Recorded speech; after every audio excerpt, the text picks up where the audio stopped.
चलिए आगे बढ़ेंगे। देश में प्रोजेक्ट टाइगर को आज 50 वर्ष पूरे हो गए हैं। इस 5 दशक की यात्रा में देश ने बाघ संरक्षण में नए आयाम भी छू लिए हैं। पूर्व प्रधानमंत्री इंदिरा गांधी की ओर से शुरू किए गए प्रोजेक्ट टाइगर ने बाघ संरक्षण की तस्वीर बदल कर रख दी है। आज दुनिया के 70% से ज्यादा बाघ भारत में ही हैं। प्रोजेक्ट टाइगर को लेकर ब्यूरो चीफ निर्मल तिवारी ने प्रधान मुख्य वन संरक्षक और वन बल प्रमुख डॉक्टर DN पांडे से खास बातचीत की। आप भी जरा देखिए। देश में प्रोजेक्ट टाइगर को शुरू किए आज पूरे 50 वर्ष हो चुके हैं, यानी 5 दशक का लंबा सफर। 1827 बाघों से 3000 से ज़्यादा बाघ हो जाना। राजस्थान की बात करें तो 5वां टाइगर रिजर्व की तैयारी है। 4 टाइगर रिजर्व यहाँ हो चुके हैं। देश में 53 टाइगर रिजर्व हैं। बाघ संरक्षण क्यों जरूरी है, बाघों को कैसे संरक्षित किया गया और इस बाघ परियोजना का क्या महत्व है, इस पर बात करने के लिए आज हमारे साथ वरिष्ठ IAFS अधिकारी PCCF of doctor DN Pande मौजूद हैं। पांडे साहब, आपको बहुत बहुत पहले तो शुभकामनाएं कि जिस तरह से प्रदेश के अंदर और देश के अंदर टाइगर प्रोजेक्ट को लेकर के जो काम हुए, और आज राजस्थान पहली बार ऐसा देखने को मिला कि 100 से ज़्यादा बाघ राजस्थान में पहली बार हुए हैं।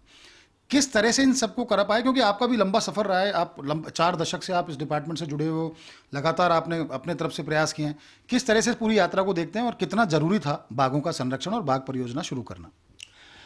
बहुत बहुत धन्यवाद। सबसे पहली बात तो यह है कि बाघ का जब आप संरक्षण करते हैं तो केवल बाघों का संरक्षण नहीं होता, पूरे हैबिटेट का संरक्षण होता है, वनों का संरक्षण होता है और जितने भी कंपोनेंट्स हैं इकोसिस्टम के, उनका संरक्षण होता है। पांडे साहब, एक सवाल और जनता इसको भी जानना चाहती है, क्योंकि बाघ परियोजना की शुरुआत बताते हैं बड़े एक रोचक किस्से से हुई कि किस तरह से कैलाश सांकला जी एक बाघ शावक को लेकर के संसद भवन के बाद धरने पे बैठ जाते हैं, पूर्व प्रधानमंत्री स्वर्गीय इंदिरा गांधी से मिलते हैं, प्रोजेक्ट शुरू होता है। किस तरह से पूरी यात्रा रही और ऐसे कौन से अहम किरदार हैं जिन्होंने न केवल बाघ संरक्षण पे काम किया बल्कि बाघ परियोजनाओं को भी सींचा जिन्होंने? असल में पूरी दुनिया की बाघ प्रजाति कैलाश सांखला की सदैव ऋणी रहेगी, इसमें कोई संदेह नहीं है। कैलाश सांखला साहब को नेहरू फेलोशिप का मिलना, नेहरू फेलोशिप के आधार पर उन्होंने इस पूरी प्रजाति का पूरे देश में अध्ययन किया और उसके बाद प्रधानमंत्री श्रीमती इंदिरा गांधी को उन परिस्थितियों का जिक्र किया जिसमें ये प्रजाति ही समाप्त होने जा रही थी।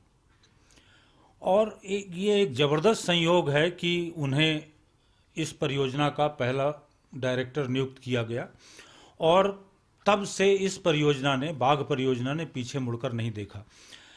कैलाश सांखला साहब ने जो मूल दर्शन था बाघ और बाघों के आवास के प्रबंध का, उसकी नींव रखी, आधारशिला रखी।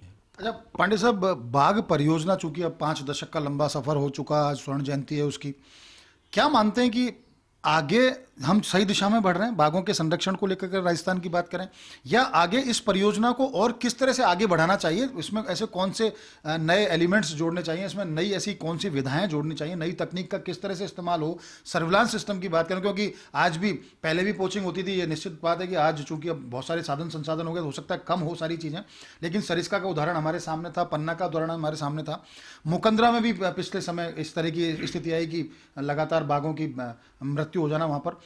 क्या लगता है कि अभी सारी स्थिति नियंत्रण में है, सुरक्षित है, और नहीं तो हमें और क्या करना चाहिए ताकि बाघ तो सुरक्षित रहें, हम भी सुरक्षित रहें, हमारा पर्यावरण भी सुरक्षित रहे?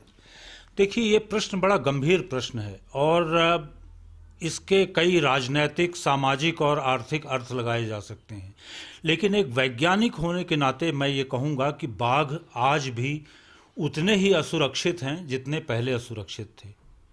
आपको संसाधनों को, जितना आज संसाधन हैं, उसको कम से कम आपको 4 से 5 गुना बेहतर करना पड़ेगा।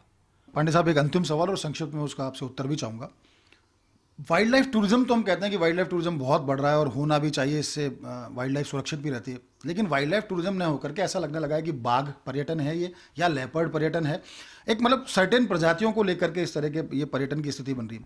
क्या बाघों को देखने के लिए पर्यटन का बढ़ना जरूरी है, या इसको सीमित किया जाना चाहिए, या इसका भविष्य क्या होना है? पर्यटन आवश्यक है, लेकिन इसकी शर्त यह है कि पर्यटन कॉन्जर्वेशन में भी मदद करे और पर्यटन लोगों की आजीविका भी सुदृढ़ करे। अगर ये दोनों शर्तें एक साथ नहीं पूरी होती तो पर्यटन सफल नहीं हो सकता।